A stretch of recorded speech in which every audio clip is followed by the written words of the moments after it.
Town, East London, is an unlikely rallying point for a cultural revolution. But here at the Bridge House, the shifting world of teenage fashion is enjoying a new flash in the pan. After punk has come the rebirth of the mods.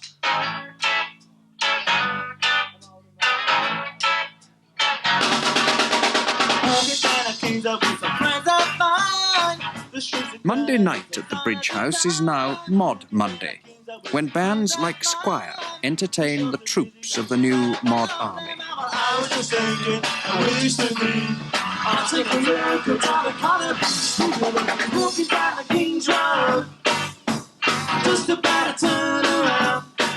Those whose memories go back to 1965 will recall the trademarks of the cult first time round.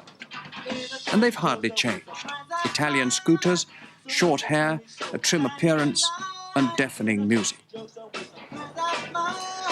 200 miles north of Canning Town is a species of mod which pours scorn on all the talk of renewal and revival.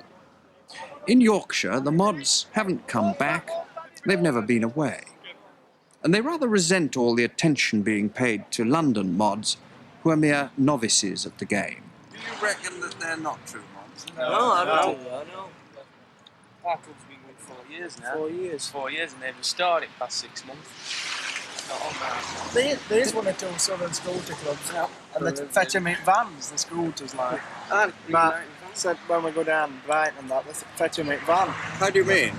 They fetch the scooters in back on a van, while we travel about 240 odd miles there. What do you mean they don't actually like riding them? Well, the scooters is not reliable. They don't look after them. Like, they're not as interested like as us. Most people over 40 remember with a shudder the finest hours of the old-time mods, their differences of opinion at South Coast resorts with the rockers, whose powerful motorbikes and leather jackets were enough to inflame any self-respecting mod into instant assault and battery. To their elders, it seemed like a threat to the very fabric of society. But society survived, and the mods and the rockers disappeared into oblivion. Though in the case of the mods, it was not before they'd composed the standing orders of a cult which presumably could go on being revived every 15 years ad nauseam. As in those days, the current mod hero is a musician, Ian Page from Ilford, who got his O-levels but dropped out of further education to form a group called Secret Affair. His record company describes him gushingly as a star of the 1980s. There's a way of walking down the street in the suit that really counts. It's what you feel in your head, and why you're wearing those clothes is the way to spot a mod.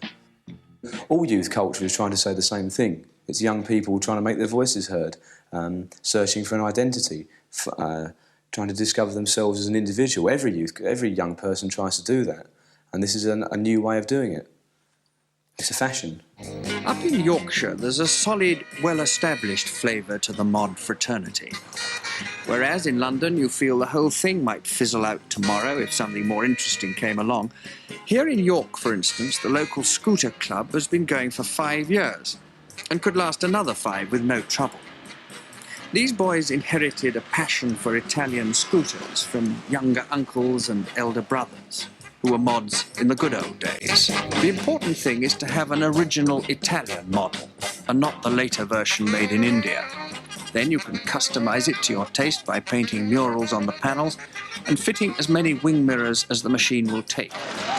These mods go on regular runs to northern resorts, and today the York section are meeting the Barnsley lads to plan a forthcoming trip to Blackpool.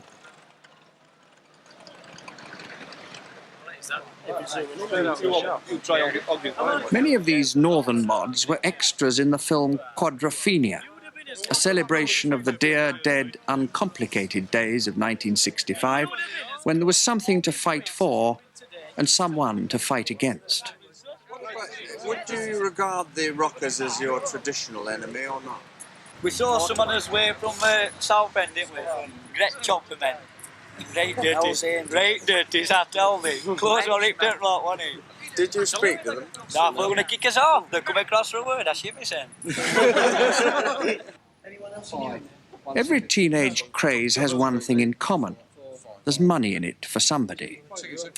The Quadrophenia fashion show at the Lyceum Ballroom in the Strand seems a million miles away from Mod Monday in Canning Town and the Scooter Club of Barnsley. Celebrities like John Entwistle and Kenny Jones of The Who are here because their money financed the film. Ian Page and Secret Affair are here because a rising star must be seen in the right places. The rest of the audience comprises sections of the pop and fashion trades which would like a slice of the action.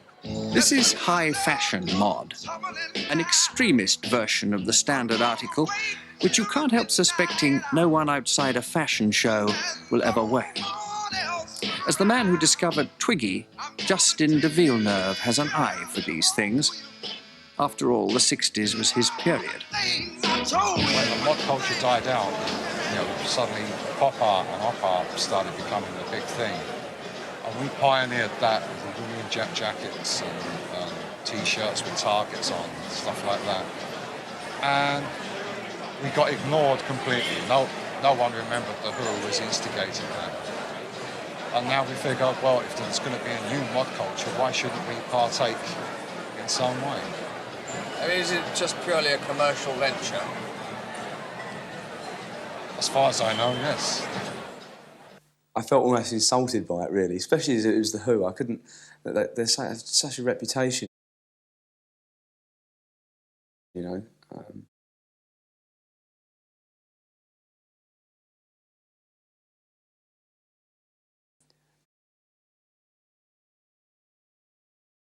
Everybody in the business respects them so much, and it was so superficial, and it was so obviously jumping on it.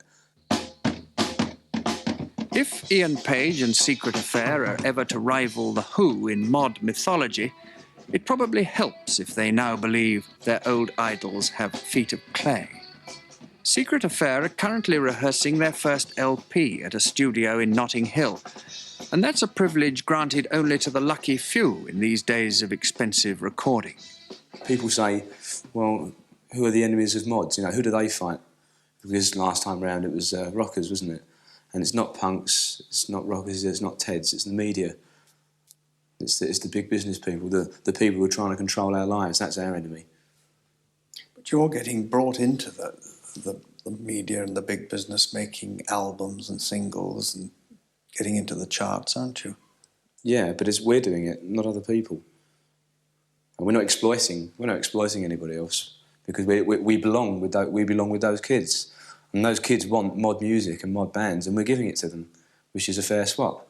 That's a good polish. They don't last long, like as chroming, do they? No, it's not right up. Mostly it's cheerful enough.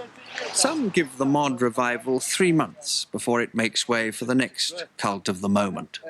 Some say it could last a year, or even more. But up in Yorkshire, a safe distance from the frantic trend-setting of London, the Scooter Club boys are happy to ignore the waywardness of fashion. They like scooters and short hair, and they've got nephews and younger brothers coming along who seem certain to keep up the family tradition.